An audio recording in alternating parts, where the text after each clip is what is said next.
Indian டீமோட பவுலிங்கை குறைக்கிறத விட New Zealand team எக்ஸலண்டாக batting பண்ணி சேஸ் ஈஸியாக பண்ணிட்டாங்கன்னு தான் சொல்லணும். இந்தியாவுக்கும் நியூசிலாந்துக்குமான இரண்டாவது ஓடிஐ போட்டி நேற்று நடக்க டாஸ் வின் பண்ண நியூசிலாந்து முதல்ல பேட்டிங் தேர்ந்தெடுத்திருப்பாங்க.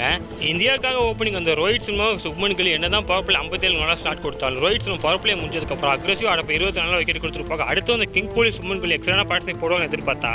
என்ன தான் கில் 50+ ரன்ஸ் இருந்தாலும் கில்லோட விக்கெட் போனதுக்கு அப்புறமா விராட் கோலி, ஸ்ரேயஸ் ஐயர், நிதிஷ்குமார் ரெட்டி, சடேஜா லயனா விக்கெட் மேலே விக்கெட் கொடுத்துட்டு போயிட்டே இருக்க இந்தியன் டீமுக்காக தனி ஒரு மனுஷனா கேஎல் ராகுல் எக்ஸலண்டாக ப்ளே பண்ணி ஒரு அற்புதமான 100 பூர்த்தி செய்ய இவரோட அற்புதமான innings team India first innings 284 ஒரு டீசெண்டாக டோட்டல் அடிச்சிருப்பாங்க. இதை சேஸ் பண்ண வந்த நியூசிலாந்து டீமோட ஓப்பனர்ஸ் என்ன தான் ஆட்டத்தில் ஆரம்பி விக்கெட் கொடுத்துட்டு போயிருந்தாலும் அடுத்து வந்து வில் யங்கும் மிச்சல் எக்ஸலண்டாக பார்ட்டிசிபேட் போட ஆகும். இவங்க ரெண்டு பேரோட பர்ஃபார்மன்ஸ்னால நியூசிலாந்து போட்டி 7 விக்கெட் தத்து ஈஸியாக வின் பண்ணி விட்டாங்க சொன்ன அந்த போட்டிக்கான player of the match award Mitchell வாங்கியிருப்பாரு. இந்த சீரிஸ் இப்போ 1-1 லெவலில் இருக்குது. அடுத்து நடக்க போகிற போட்டி தான் சீரிஸ் டிசராக இருப்பது. என்னதான் இந்தியா அந்த போட்டியை தோற்றுனாலும் கேஎல் ராகுலோட அற்புதமாக இன்னிங்ஸ் பற்றி நீங்கள் நினைக்கிறீங்க? ரோஹித் சர்மா, விராட் கோலி பேட்டிங்லாம் பர்ஃபார்மன்ஸ் பண்ணலாம், ஆனால் ஃபீல்டிங்கில் அவங்களோட ஃபிட்னஸை நிரூபிச்சிட்டாங்க.